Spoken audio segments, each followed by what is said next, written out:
Senior kantor pamer status Instagram dilamar oleh suamiku di Australia. Langsung kukuras ATM dan kartu kreditnya. Begini kisah selengkapnya. Tapi sebelum kita lanjut ke ceritanya, alangkah baiknya subscribe dulu channel ini, nyalakan lonceng notifikasinya, agar saya semangat untuk menghadirkan cerita yang lebih menarik lagi, dan jangan lupa absen di bawah. Kalian dari kota mana saja? Kadang ujian terbesar dalam hidup tidak datang dari musuh yang terang-terangan membenci kita, melainkan dari orang terdekat yang paling kita percayai. Pengkhianatan seringkali berkedip manis sebelum akhirnya menusuk sangat dalam. Namun, saat dunia meruntuhkan pijakanmu, ingatlah bahwa kamu selalu punya pilihan untuk bangkit dan mengambil kendali atas hidupmu sendiri. Siang itu, udara Jakarta terasa sangat menyengat, seolah membakar sisa-sisa kesabaranku. Di sudut ruang kerja AC yang dingin, Mbak Maya, senior kantor yang selalu membanggakan gaya hidup mewahnya, tiba-tiba tertawa keras memamerkan layar ponselnya ke rekan-rekan lain. Mata saya melirik samar, dan detik itu juga, jantungku rasanya berhenti berdetak. Di layar itu terpampang foto cincin berlian di jemarinya dengan latar belakang Sydney Opera House, lengkap dengan caption romantis dan pautan akun pria yang sangat aku kenal. Mas Rian, suamiku yang pamit dinas luar negeri 2 minggu lalu. Kesetiaan adalah pondasi utama dalam sebuah hubungan. Ketika kejujuran dikhianati, keberanian untuk berdiri di atas kaki sendiri adalah langkah awal menuju keadilan. Tubuhku gemetar hebat, namun aku berusaha keras menahan air mata agar tidak jatuh di depan mereka. Mbak Maya dengan nada menyindir terus menceritakan betapa royalnya pria yang baru melamarnya itu, tanpa tahu bahwa sosok di balik foto itu adalah pria yang menafkahiku selama 5 tahun terakhir. Tanpa berpikir panjang, aku berjalan pelan menuju kamar mandi kantor, mengunci pintu, lalu membuka aplikasi perbankan di ponselku. Mas Rian memberikan akses penuh pada rekening gabungan kami karena dia percaya aku tidak pernah mengusiknya. Namun hari ini kepercayaan itu musnah. Dengan jari yang masih bergetar, aku mentransfer seluruh saldo tabungan bersama senilai 500 juta rupiah ke rekening pribadiku. Tidak berhenti di situ, aku juga mencairkan limit kartu kredit utamanya untuk membeli beberapa aset likuid berupa emas digital dan reksadana. Tindakanku cepat, dingin, dan tanpa ragu, karena aku tahu uang ini adalah keringat bersama yang dia salahgunakan untuk membiayai kebohongan di negeri orang. Ketika notifikasi transaksi berhasil bermunculan, ada rasa lega yang aneh menyelinap di dada. Setidaknya aku tidak membiarkan diriku hancur tanpa perlawanan. Sore harinya, aku pulang ke rumah kami yang sepi, merapikan dokumen-dokumen penting dan barang-barang pribadiku ke dalam koper besar. Rumah yang dulu penuh kehangatan kini terasa seperti tempat asing yang sesak. Aku memandang foto pernikahan kami di dinding, mengingat janji-janji manis Mas Rian saat pertama kali menapaki hidup dari nol. Kini, janji itu runtuh bersamaan dengan pengkhianatan yang dia rangkai di Australia bersama wanita lain. Menjaga hak dan kehormatan diri di saat terdesak bukanlah bentuk balas dendam. Malam harinya, ponselku berdering tanpa henti menampilkan nama Mas Rian di layar. Lewat pesan singkat yang panik, dia menanyakan mengapa seluruh rekeningnya mendadak kosong dan kartu kreditnya ditolak saat hendak membayar tagihan restoran mewah di Sydney. Aku membiarkan telepon itu terus berdering tanpa berniat mengangkatnya sedikit pun. Bagiku, tidak ada lagi kalimat manis atau alasan rasional yang bisa membenarkan tindakannya membelikan cincin mewah untuk wanita lain menggunakan uang keluarga kami. Aku melangkah keluar dari rumah itu membawa koper dan berkas perceraian yang sudah aku persiapkan melalui bantuan seorang pengacara. Di dalam taksi menuju kontrakan kecil yang baru kusewa, aku menyadari bahwa hidupku besok tidak akan pernah sama lagi. Rasa sakit ini begitu dalam, namun bayangan masa depan yang lebih bermakna mulai tumbuh dari celah-celah kekecewaan. Aku bersumpah pada diriku sendiri untuk tidak menjadi korban yang meratapi nasib, melainkan wanita yang mampu bangkit dari reruntuhan. Keesokan paginya di kantor, suasana mendadak gempar ketika Mbak Maya datang dengan wajah tertekuk frustrasi. Dia bersumpah serapah menceritakan bahwa tunangan mewahnya tiba-tiba tidak bisa membayar hotel dan terpaksa meminjam uang padanya. Aku hanya tersenyum tipis di mejaku, tetap fokus mengetik surat pengunduran diri yang sudah mantap kuserahkan hari itu. Permainan mereka baru saja dimulai, dan aku tidak akan lagi berada di panggung yang sama. Kepedihan adalah ujian ketahanan jiwa. Ketika kita memilih untuk tidak tenggelam dalam kesedihan, kita sedang membuka jalan bagi kekuatan baru. Setelah resmi mengundurkan diri dari kantor lama, aku memutuskan untuk menggunakan seluruh tabungan yang berhasil kupukul mundur sebagai modal usaha modal sendiri. Berbekal keahlian meracik bumbu dan kecintaan pada kuliner tradisional, aku menyewa sebuah ruko kecil di kawasan Jakarta Selatan untuk membuka catering masakan rumahan. Hari-hari pertama terasa sangat berat. Aku harus bangun jam 3 pagi untuk berbelanja ke pasar induk dan mengolah bahan makanan sendirian tanpa bantuan asisten. Sementara itu, kabar perceraianku dengan Mas Rian mulai berproses di pengadilan agama tanpa kehadiran dirinya yang masih tertahan di luar negeri. Lewat pesan singkat dari kerabat, aku mendengar bahwa hubungan Mas Rian dan Mbak Maya mulai retak akibat masalah finansial yang menghimpit mereka selama di Australia. Mas Rian tidak lagi bisa memamerkan kemewahan, sementara Mbak Maya mulai merasa tertipu oleh sosok pria yang awalnya dia kira pengusaha kaya raya. Aku memilih menutup telinga dari seluruh drama mereka dan mencurahkan seluruh energi untuk mengembangkan usahaku. Pesanan catering mulai berdatangan dari kantoran sekitar, berkat rasa masakan yang konsisten dan pelayanan yang penuh ketulusan. Setiap tetes keringat yang jatuh di dapur kecil itu terasa jauh lebih bermakna dibandingkan masa-masa ketika aku menggantungkan kebahagiaan pada pria yang tidak setia. Kemandirian finansial dan ketekunan dalam bekerja adalah benteng terkuat bagi seorang wanita untuk berdiri tegak di atas kakinya sendiri. 3 bulan berlalu, bisnis cateringku berkembang pesat hingga harus menambah 3 orang staf untuk memenuhi permintaan harian yang makin menumpuk. Kehidupan baruku terasa lebih tenang dan tertata, jauh dari bayang-bayang kebohongan masa lalu. Namun, ketenangan itu sedikit terusik ketika suatu sore Mas Rian tiba-tiba muncul di depan ruko cateringku dengan pakaian yang kusam dan wajah yang sangat lelah. Dia berlutut di hadapanku, memohon maaf dan meminta agar aku mengembalikan uang serta menerima dirinya kembali dalam kehidupan rumah tangga. Mas Rian mengaku bahwa Mbak Maya telah meninggalkannya begitu saja setelah mengetahui bahwa dia tidak memiliki aset pribadi dan terbelit utang untuk membiayai liburan mewah mereka. Aku memandang pria di hadapanku ini tanpa rasa benci lagi, melainkan hanya rasa iba pada sosok yang telah hancur oleh kesombongannya sendiri. Dengan tenang, aku menyerahkan berkas putusan perceraian dari pengadilan yang telah berkekuatan hukum tetap kepada dirinya. Aku menegaskan bahwa uang yang kuambil dulu adalah hakku sebagai istri yang ditelantarkan dan telah kuubah menjadi usaha yang sah. Tidak ada lagi jalan untuk kembali, karena masa laluku bersamanya telah usai sejak hari pertama dia membagi hatinya dengan wanita lain. Penyesalan yang datang terlambat tidak akan bisa memutar kembali waktu. Keputusan tegas seringkali diperlukan untuk menjaga kedamaian yang sudah diperjuangkan. Melihat ketegasanku, Mas Rian akhirnya melangkah pergi dengan gontai dan rasa malu yang mendalam. Di sisi lain, Mbak Maya yang kembali ke kantor lama kini harus menanggung malu akibat kebohongannya yang terbongkar di hadapan rekan-rekan kerja.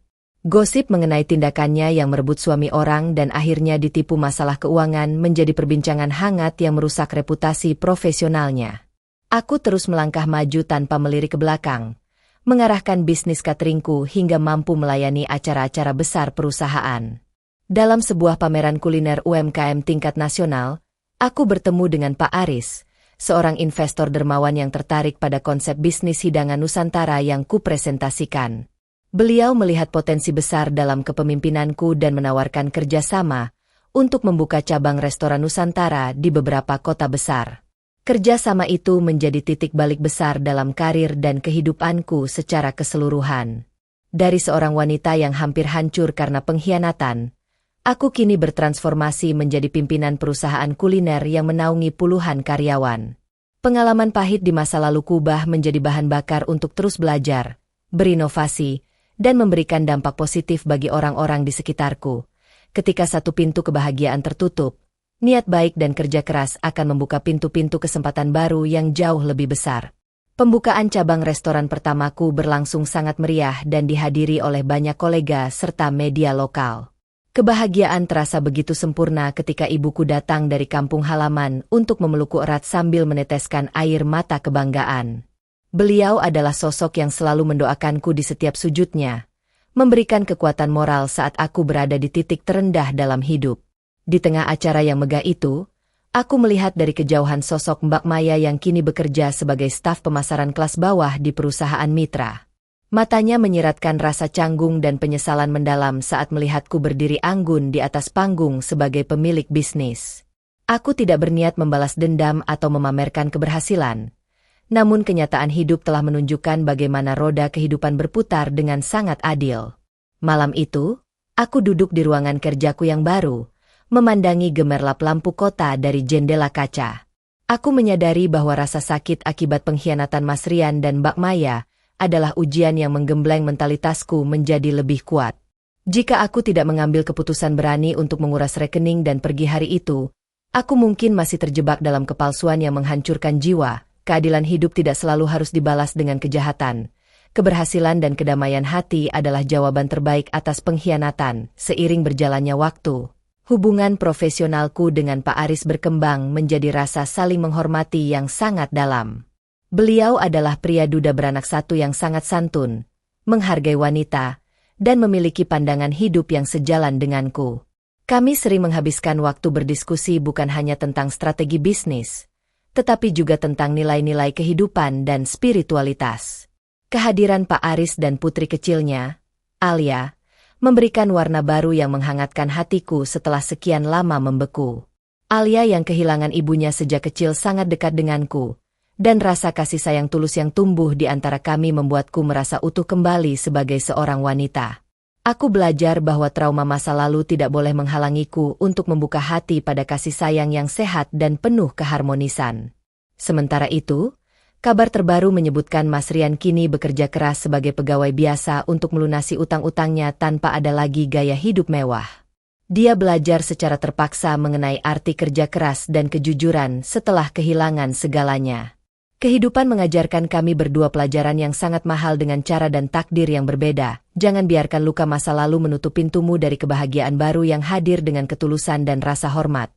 Proyek ekspansi restoran kami berjalan lancar, hingga berhasil membuka cabang kelima dalam waktu 2 tahun.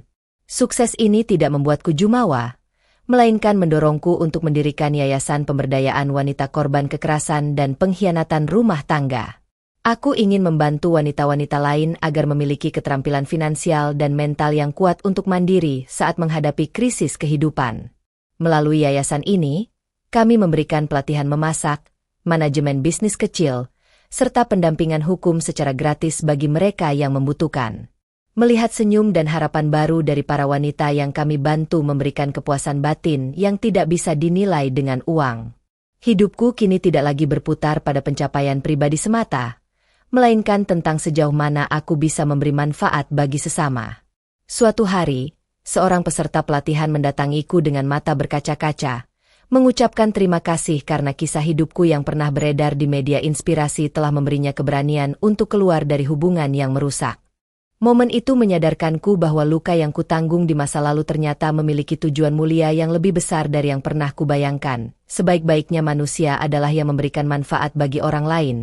Ubahlah pengalaman pahitmu menjadi sumber kekuatan bagi sesama. Persiapan acara pernikahan kami dengan Pak Aris mulai dirancang secara sederhana namun penuh kehangatan keluarga. Pak Aris melamarku secara resmi di hadapan ibuku dan keluarga besar dengan janji untuk saling mendukung, menghormati, dan melengkapi satu sama lain. Rasa syukur yang amat sangat memenuhi dadaku saat menyadari betapa indahnya skenario Tuhan setelah badai besar berlalu. Hari-hari menjelang pernikahan diisi dengan diskusi hangat mengenai masa depan, bukan hanya tentang bagaimana kami akan mengelola bisnis bersama, tetapi juga bagaimana kami akan mendidik Alia dan membangun pondasi rumah tangga yang berasaskan saling percaya dan terbuka. Beberapa hari sebelum hari bahagia itu tiba, aku tak sengaja bertemu Mas Rian di sebuah minimarket dekat kawasan kantor lamaku. Dia tampak jauh lebih dewasa, mengenakan kemeja sederhana, dan wajahnya mencerminkan ketenangan yang tidak pernah kulihat saat dia masih mengejar gaya hidup mewah. Kami duduk sebentar di kursi depan minimarket, berbicara singkat sebagai dua orang dewasa yang telah sepenuhnya berdamai dengan masa lalu masing-masing. Mas Rian menceritakan bagaimana proses pembentukan dirinya yang baru melalui pekerjaan sederhana sebagai staf administrasi, di mana dia belajar menghargai setiap rupiah yang dihasilkan dari keringat sendiri tanpa kepalsuan. Dalam percakapan tenang itu, Mas Rian menyampaikan permohonan maaf tulus untuk terakhir kalinya atas segala luka yang pernah dia goreskan dalam hidupku. Dia mengakui bahwa tindakanku dulu memindahkan uang dari rekeningnya adalah teguran keras yang menyelamatkan dirinya dari kehancuran moral yang lebih dalam. Dia tulus bersyukur melihatku kini bahagia dan sukses membangun bisnis catering, sementara dia sendiri telah menemukan kedamaian dalam kesederhanaan hidup yang baru. Kami berpisah dengan senyuman dan doa untuk kebaikan jalan hidup masing-masing. Kedewasaan tertinggi adalah ketika kita mampu memaafkan masa lalu, melepaskan penyesalan, dan mendoakan kebaikan bagi orang yang pernah melukai kita. Hari pernikahan kami akhirnya tiba dengan suasana yang sangat hikmat, dikelilingi oleh keluarga, sahabat dekat, dan rekan-rekan bisnis yang selalu mendukung perjuanganku dari nol. Aku mengenakan gaun putih sederhana yang mencerminkan kesucian niat kami untuk membangun lembaran baru yang dipenuhi kejujuran dan ketulusan. Ketika kalimat akad nikah diucapkan oleh Pak Aris dengan suara yang mantap dan lancar, air mata haru menetes di pipiku, menghapus sisa-sisa trauma pengkhianatan masa lalu. Setelah prosesi akad selesai, Alia berlari kecil mendatangi panggung dan memelukku erat sambil memanggilku dengan sebutan ibu untuk pertama kalinya secara terbuka. Panggilan itu menggetarkan jiwa dan melengkapi kebahagiaanku secara sempurna, membuktikan bahwa kasih sayang tulus mampu menyatukan dua hati yang pernah terluka.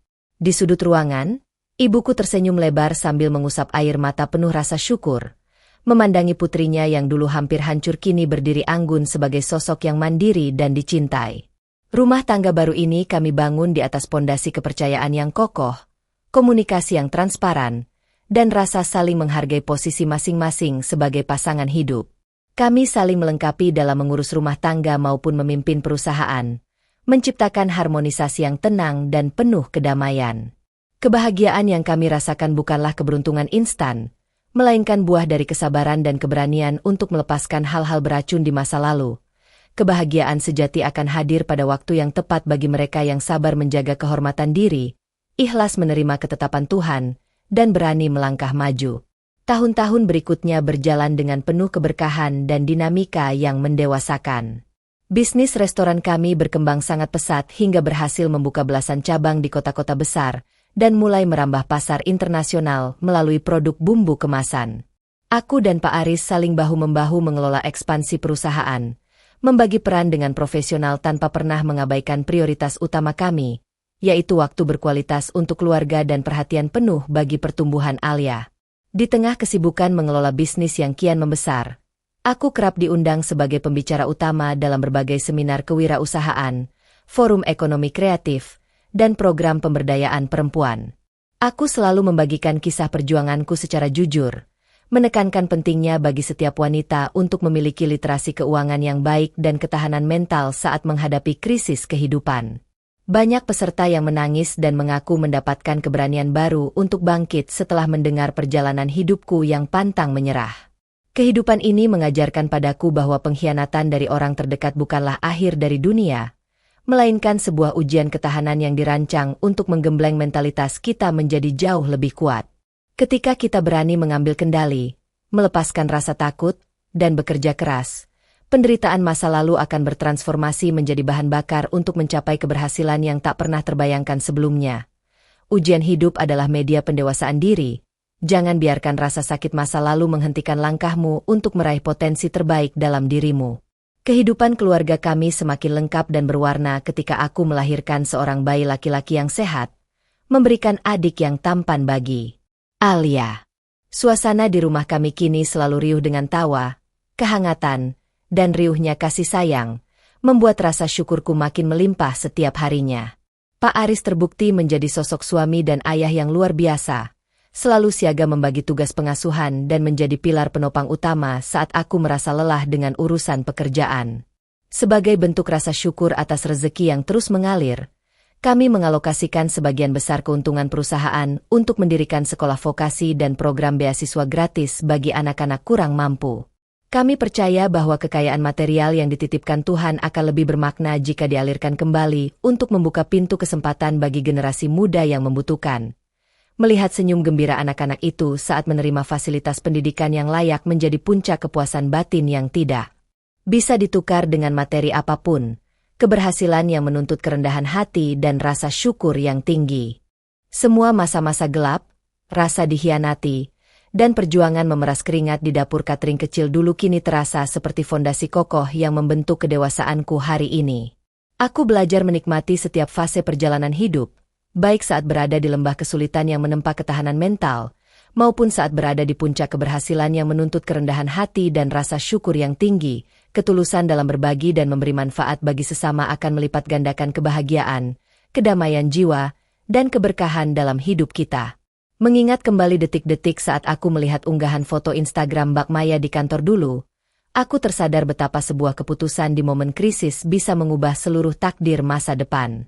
Keputusanku untuk tidak menangis meratapi nasib, melainkan bertindak cepat mengamankan hak finansial dan memutus hubungan beracun, adalah batu pijakan utama dari seluruh pencapaianku saat ini.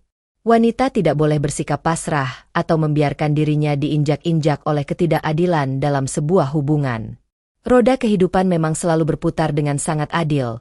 Mereka yang menanam kebohongan dan kesombongan pada akhirnya akan memetik buah dari perbuatannya sendiri, sementara mereka yang sabar dan mau berjuang akan mendapatkan ganjaran yang setimpal. Mbak Maya dan Mas Rian telah melewati proses pembelajaran hidup mereka masing-masing untuk memahami arti kejujuran dan kerendahan hati. Aku telah memaafkan kesalahan mereka sepenuhnya tanpa menyisakan sedikit pun rasa dendam atau kepahitan di dalam hati.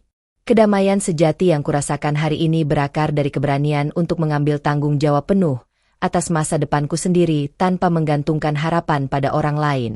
Hidup ini terlalu singkat dan berharga jika hanya dihabiskan untuk meratapi tindakan orang-orang yang tidak mampu menghargai ketulusan kita. Saat kita memilih untuk bangkit dan memperjuangkan kehormatan diri, pintu-pintu keberkahan baru akan terbuka lebar di hadapan kita. Kedamaian jiwa yang hakiki dicapai saat kita mampu memaafkan masa lalu, melepaskan dendam, dan fokus membangun masa depan yang penuh karya dan manfaat. Sahabat semua, kisah perjalanan hidup ini mengajarkan kita bahwa pengkhianatan dari orang yang paling kita percayai memang meninggalkan luka yang sangat dalam. Namun hal itu bukanlah alasan untuk berhenti melangkah.